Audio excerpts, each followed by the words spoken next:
I'm Gabrielle Painich. I'm the general manager here, and I'm also the owner's daughter. This dude. And I'm Scott Painish, President and CEO of HorseShoe Bend Cellars Vineyard and Winery here in beautiful downtown Iowa Park, Texas. So the history of our winery actually goes back about 15 years. A couple had started it, and they called it Wichita Falls Vineyard and Winery, and ran the business for about 10, 11 years. And they were in their late 60s, early 70s, looking for the next chapter of their life.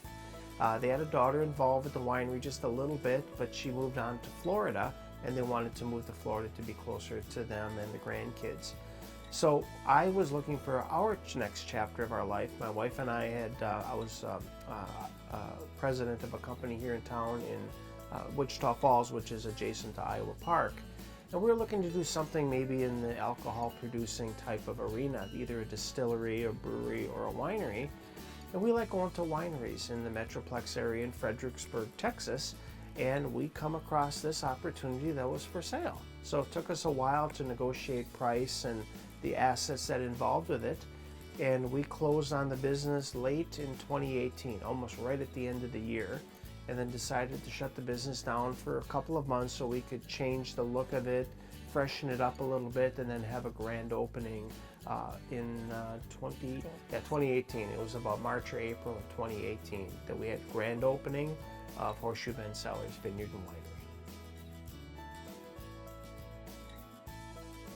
We consider ourselves a destination winery. So when you get here, just spend the afternoon with us, enjoy our wines, enjoy our cheeses, enjoy our atmosphere. Yeah. We don't think of the customers as guests. Yeah. They're always family to us. Yeah, that's true. And so we want them to come back to us because, I mean, we had a great time with them. Yeah. If they have their dogs, I would love to see them again. And they're just, family. So, I mean, why would I say no to family? Like, just come on in. Like, even we've had a few RVers that, if they got stuck on the road or something and they can't come into the time that we're going to be open. And I'm like, no, just, come, make your way. Yeah. At least you have a place to stay for the night and not have to worry. Yeah, we've let people come in well past midnight. Oh, If yeah. they've had some vehicle troubles, just, no, we're here. Just when you get a little closer, just give us a call and we'll be up there. So.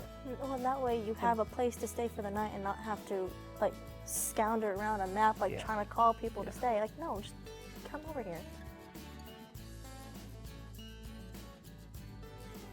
We became part of Harvest Toast in January of 2019. Actually, he had two friends that came down from Wisconsin that were part of it. And it was in December the year before because they came down at our Christmas walk. Right. And they're like, they're talking about the program and how awesome it was that you can go to all these hosts and stay there for the night. And so we went on vacation, and when we came back, him and I got together and looked up. And we're like, you know what, let's give it a shot. We're not open Monday through Thursday, so it could help, RVers come through during the week. As she had mentioned, my friends came down from Wisconsin and they'd been RVing for a number of years and were very pleased about the program. And he said, with all your acreage you got here, you should be Harvest Host people. And we're like, yeah, what's a Harvest Host, right? So as Gabby had mentioned, we got a hold of the corporate office up in Colorado and had a very pleasant conversation with them. And it would have been about January of 19. And we got to thinking, well, what the heck? We've got the land and our normal business hours are Thursday through Sunday. And we thought, well, if we get an RVer to show up on a Monday or a Tuesday, maybe we sell a bottle of wine. No big deal. So that was the attraction for us, and then get the word out, the brand, the business, and that stuff. So we were kind of calibrated to having maybe 10 or 15 guests that first year in 2019. And we were blown away. December of 2019, how many guests did we have? We had over a little bit of 130 people come in just that one year.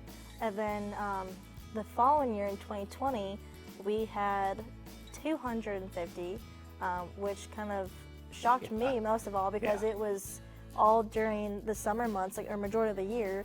But and this year we are about to probably beat that number. We we started out with this program with very low expectations because we didn't know what we were getting ourselves into.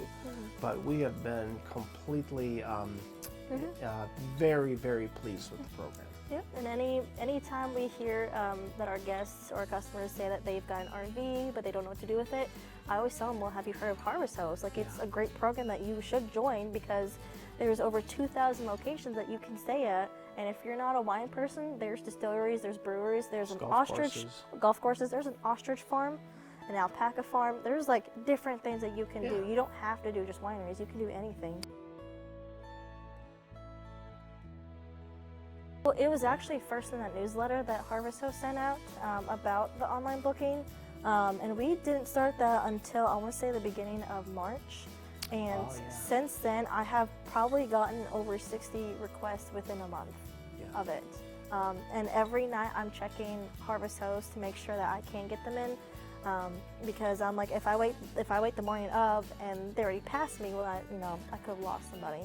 But I mean, I love it. It's very convenient, very easy to work with, and it makes it a lot easier. If I can't get to my phone, I can still get to their reservation online and just quickly approve it. That way it's easy done, and I can get on to helping other customers come in, or other RVers come in.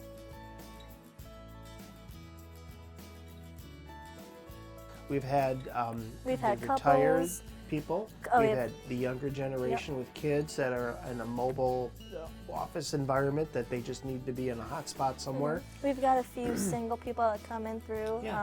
Well, and we also had one time where there was a female coming through traveling, and she was about to leave, and she was like, yeah, I have to get my, she's like, she couldn't figure out why her solar panel wasn't charging and stuff, and she was about to leave, and I'm like, no, you're gonna stay. Scott's gonna fix it because I'm like, if it was me, I would want that charged as I'm driving, and because it was charging her phone and everything else. So you actually fixed it. Yeah, we figured it out, and we got her on our way. Well, yeah, and we even tell the harvest hosts that if anything's wrong with the RV, we do have a RV medic that we call on hand just in case if you need anything. It's always best to be safe than drive away with a piece falling off. We provide the area for them to park, so we don't have any hookups or anything like that. We make it very clear to them on the site. We have pretty solid level ground here, so they can either stay on the gravel area or on the cut grass area, provided it hasn't rained and it's a little squishy and stuff like that. But we provide just a spot for them to park their RV for the evening, come in, be very accommodating. We like to talk to every guest as well too. Where are you going to? Where are you coming from? Those types of things. So, and then of course they ask about our story, so we share our story. So suddenly a few minute conversation turns into an hour-long conversation. Or 5 hours. So yeah, we just try to keep it as welcoming as we possibly can. Tell them that they can walk the property wherever they want to. We're at the end of a dead end of a road, so they can walk the road with their dogs. Just try to make it as pleasant and peaceful as they can. We're in the countryside, so it is very quiet out here at night and that stuff. You don't, like if you're stopped at a Walmart parking lot or something like that, you hear the semis and the trucks go by. You might hear the rooster in the morning.